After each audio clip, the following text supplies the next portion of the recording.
আসসালামু আলাইকুম। আশা করি সবাই ভালো আছেন। আল্লাহর অশেষ রহমতে আমিও ভালো আছি। প্রতিদিনের মতো আজকেও গিয়েছিলাম আমার সবজি খেতে। যেখান থেকে যে ভেন্ডি বলেন বা অনেকে ঢেঁড়স বলেন, যেটাই বলেন, বাসায় খাওয়ার জন্য ওটাই নিয়ে আসছিলাম। মূলত একটা পেঁপে ওই যে আগেও একদিন বলছিলাম যে পেঁপে বাগান করছি। পেঁপে বাগানে আব্বু আর কি এই যে ভেন্ডি গাছ, বিভিন্ন তরকারি লাগাইছে আর কি। পুঁই শাক লাগাইছে, বেগুন লাগাইছে নিজেদের খাওয়ার জন্য। যেটা খেয়ে না পারে সেটা আব্বু বিক্রি করে দেয়। আর বাজারের তরকারি আর নিজেরা চাষ করে খাওয়া কিন্তু অনেক একটা পার্থক্য। আপনি বাজারে গেলেন, কিনে নিয়ে এসে রান্না করে খালেন, সেটা তত একটা অনুভূতি থাকে না। কিন্তু আপনি নিজের হাতে তরকারি লাগাইয়ে তার থেকে ফল হলে ওকে রান্না করে খাচ্ছি, সেটা অনেক সময় লাগে, ধৈর্য লাগে। তাতেও কিন্তু এতে একটা অন্যরকম অনুভূতি আছে। তো যাই হোক, দেখেন এখানে ওই যে ঘাটকুল বলে সেটাও লাগানো আছে।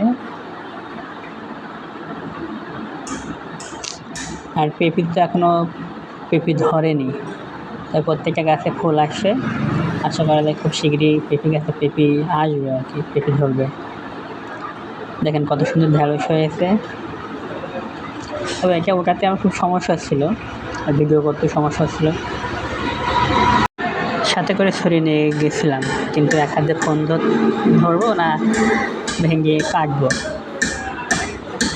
তো যাই হোক, হাত দিয়ে টেনে টেনে ছিঁড়ছিলাম। তাতে কিছুটা ভেঙে মনে করেন গোড়ার থেকে উঠে আসছিল, আবার কিছুটা মাথার থেকে ছিঁড়ে যাচ্ছিল।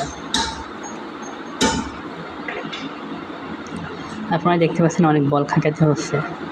আর ছুরি নিয়ে গেছিলাম, ছুরিতে কিন্তু বল খাটানো লাগতো না। গাছেরও কোনো সমস্যা হতো না বা আমারও কোনো সমস্যা হতো না। তো কষ্ট করে ভিডিও করলাম আপনাদের দেখানোর জন্য। আশা করি ভিডিওটা আপনারা সম্পূর্ণ দেখবেন, আর কেমন হয়েছে সেটাও কমেন্ট করে জানাবেন। কারণ আমরা নতুন ইউজার, ভিডিও ততটা কোয়ালিটিফুল না, ভিডিও ততটা সুন্দর না, ক্যামেরা মানে কোয়ালিটিও সুন্দর না আর কি। তারপর আপনারা ভিডিওটা কেমন হয়েছে, ভিডিওর কোয়ালিটি কেমন হয়েছে কমেন্ট করে জানাবেন। আপনারা যত কমেন্ট করে জানাবেন তত আমার উৎসাহ জাগবে যে না, হয়তো আমার ভিডিও ভালো হচ্ছে, আগামীতে আস্তে আস্তে আরও ভালোর দিকে যাব আর কি। কিন্তু আপনারা যদি মন ভেঙে দেন খারাপ কিছু কমেন্ট করে, সেটা মানে মন খারাপই হবে, তখন আর ভালো লাগবে না যে ভিডিও করি আপনাদের দেখাই। এই দেখেন পোশাক বলছিলাম, কত সুন্দর পোশাক হয়েছে। এটা অন্য এলাকায় কী বলে সেটা বলতে পারে না, আমাদের যশোর জেলায় পোশাকই বলে। কত সুন্দর হয়েছে দেখছেন।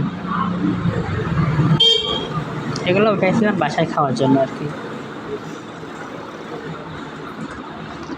তো আশা করি ভালো থাকবেন, আর ভিডিওটা কেমন হয়েছে অবশ্যই